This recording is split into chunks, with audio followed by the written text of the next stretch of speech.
Hitch, trailer hitch. Everyone needs a V12 BMW with a trailer hitch. I'm going to start this video in the middle, and I'm going to take off my almost. Let me just show you something before I undo the bolts. I bought a trailer hitch for this BMW from Amazon, manufactured by Kurt Industries, for $157, and I had it shipped to California. I installed it in the Home Depot parking lot, if you recall. But I said, I don't want this tongue sticking out and get right in your shins. Bang! I watched Miss Hip Chick trip over my trailer once, and it's not a good sight. It was not a good day. Anyway, so I took a trailer hitch that I removed from a car 30 years ago. Kept it around, never throw anything away. That's my problem. And I sandblasted it, disassembled it, moved things around, bent it slightly, just a little bend, like 210 degrees, just like the Kurt hitch. And I've been trial fitting it, and I got this sliding piece so the bumper can still do its 5-mile-an-hour bumper stuff. And I got the holes lined up, and I got my angle just right, I got my pieces bent, and I've been working on this, I'll tell you. I'm not sure if it's worth the savings from the $157 that it cost to buy the Kurt unit. But out of this I'm going to get, oh, there goes the nut. Whee! Out of this I'm going to get a receiver hitch, because I'm going to make it myself. And I could have taken the Kurt one and cut it up, but how do you cut up a $157 trailer hitch? This is what I've got here. I've got to put it on the ground gently because I've only got it tack welded. There. So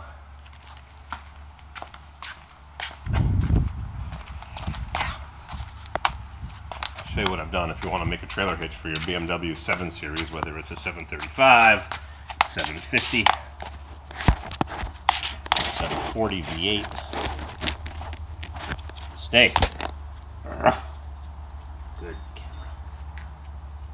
My buddy MGM Computers got me a small tripod with a spring mount, but unfortunately the spring mount wasn't big enough to open up.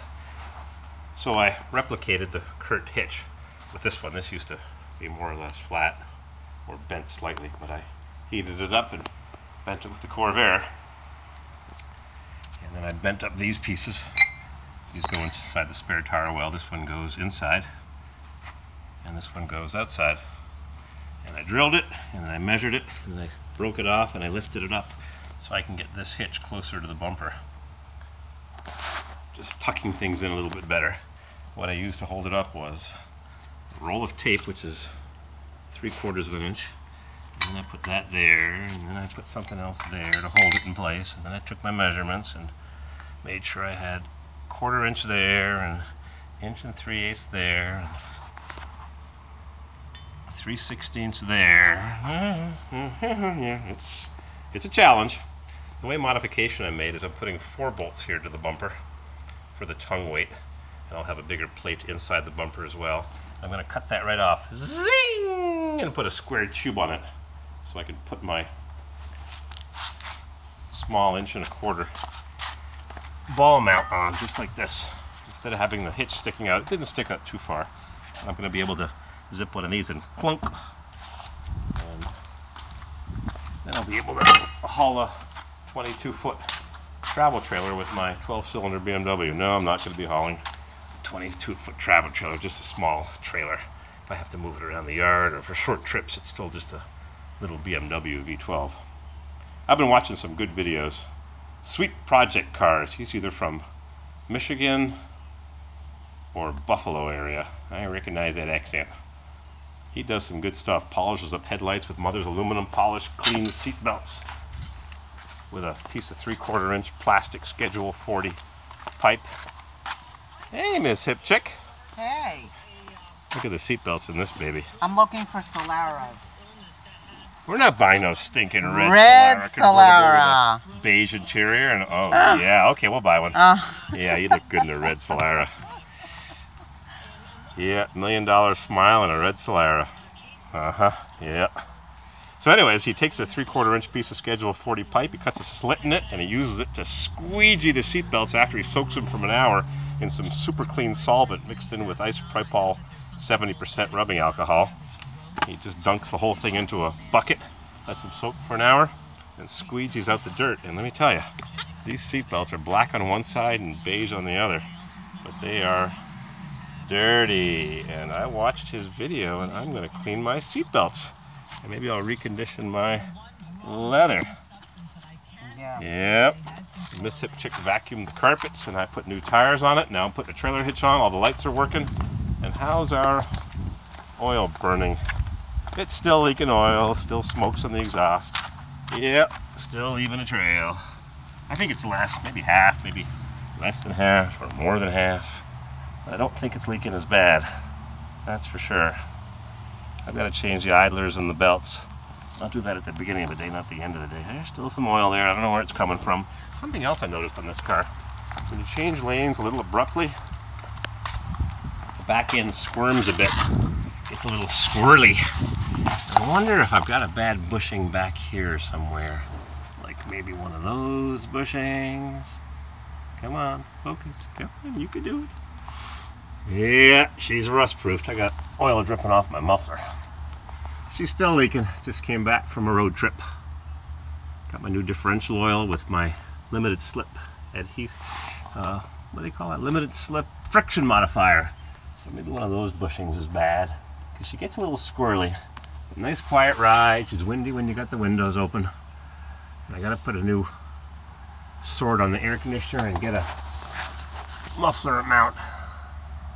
And a new heat or a used heat electronic box. And I was following Miss Hip Chick while she was driving this 12-cylinder BMW, and my right tail lamp went out, and then it came back on a minute later, just all by magic. So there's something in that control box under the hood next to the heater control apparatus that might need to be resoldered, like my sword. And I got to change my fuel filters. I got 2 of those mismatched, but better to have 2 mismatched brand new ones and 2 old. Who knows how old those are. So we're getting things done. I gotta go to the junkyard and get a gas tank too. This thing was bashed in when my friend One Owner Car Guy, Cereal Marshmallows in San Diego, showed the video. Yep, big dent in the tank, monster dent. So it wouldn't be a bad idea to get a nice tank from South Carolina if I ever go visit my friend in Columbia. So that's it. I got my nut for my trailer hitch, and I am going to, what am I going to do? I forgot what I was doing. Maybe bolt it on and get some measurements and cut my pipes. I got a couple of pipe nipples, and I'll weld those on as spacers where it attaches to the bumper. And they've got a wedge of steel in here, a little piece of cheese. I'll have to take something, cut something off and shove it in there and weld it shut, because I got a big gap right there, which they've used a wedge of cheese. They got some effort into making this hitch, and it's not much of a hitch, but then you're talking a good tin body BMW.